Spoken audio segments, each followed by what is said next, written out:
కూడా అనుకోలేదు. నేను ఒక ఆడపిల్లని, దయచేసి చెప్తున్నా, ఇందులో నా ఇన్వాల్వ్మెంట్ ఉంటే మళ్ళీ మళ్ళీ చెప్తున్నా, మీరు ఏం చేసినా నేను పడ్డానికి సిద్ధం, నేను ఎక్కడికైనా వస్తాను. కానీ అనవసరంగా నన్ను దయచేసి బ్లేమ్ చేయకండి, ముందు వెనుక తెలుసుకోకుండా. ఇందులో నా ఇన్వాల్వ్మెంట్ 1% కాదు కదా, 0% కూడా లేదు.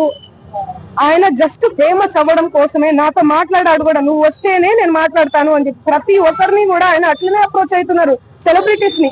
నేను కనుక్కున్నాను కూడా, ప్రతి ఒక్క సెలబ్రిటీ ఇదే చెప్తున్నారు. రిటర్న్ డబ్బులు ఇచ్చి మరీ ఇంటర్వ్యూ చేయించుకుంటాడట ఆయన, అంత పిచ్చి ఉంది ఆయనకి. ఆయన ముందు వీడియోలు వినండి. అండ్ ఈ కేసు సిఐడిలో ఆల్రెడీ నడుస్తుంది, 1 year నుంచి నడుస్తుంది. 3 years నుంచి వాళ్ళు ఈ దందా నడిపిస్తున్నారంట. వాళ్ళందరూ కూడా బాలాజీ నాయక్, మధు నాయక్, ఇంకెవరెవరో, హేమకాంత్ రెడ్డి, ఇంకోరు ఎవరెవరో ఉన్నారు. వాళ్ళంతా గొలుసు కట్టులా ఉన్నారు వాళ్ళు. నాకు అసలు తెలీదు.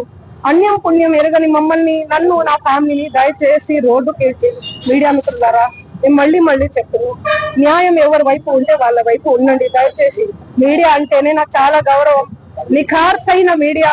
దయచేసి చెప్తున్నా, మళ్ళీ చెప్తున్నా, వాస్తవాలు చెప్పండి, అవాస్తవాలు వద్దు.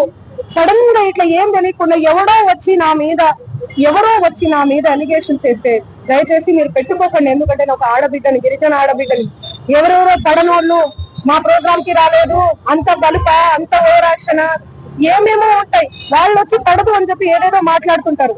మీరు అట్లా పెట్టుకోవడం చాలా తప్పు. దయచేసి మీడియా మిత్రులు, నా ఫ్యామిలీ లాంటి వాళ్ళు, నా ఫ్యామిలీ మీడియా అంటేనే నా ఫ్యామిలీ. నేను కూడా ఒక జర్నలిస్ట్ గానే వచ్చాను, కానీ ఎవరిని ఏ మాట అనకుండా నా కష్టాన్ని నేను నమ్ముకొని, నా పాటను నేను నమ్ముకొని ముందుకెళ్తున్నాను.